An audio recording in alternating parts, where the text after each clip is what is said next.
হযরত শাহজালাল আন্তর্জাতিক বিমানবন্দরে বাংলাদেশ বংশোদ্ভূত নরওয়ের এক নাগরিককে মারধর করেছে বিমান বাহিনীর কিউআরএফ সদস্যরা। এক পর্যায়ে পিটিয়ে তাকে রক্তাক্ত করা হয়। এই ঘটনায় সামাজিক যোগাযোগ মাধ্যমে চলছে আলোচনা সমালোচনার ঝড়।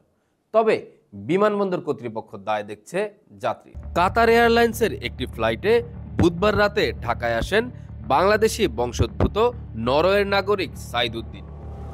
বিমানবন্দর থেকে বের হয়ে যাওয়ার সময় তুচ্ছ ঘটনার জেরে বিমান বাহিনীর কিউআরএফ সদস্যদের হাতে মারধরের শিকার হন তিনি।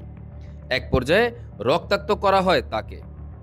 প্রত্যক্ষদর্শীরা জানান, বিমানবন্দরের কার্যক্রম শেষে ক্যানোপিটো গেট দিয়ে বের হয়ে যাওয়ার সময় অন্য যাত্রীদের প্রতিবন্ধকতা তৈরি করেন সাইদ।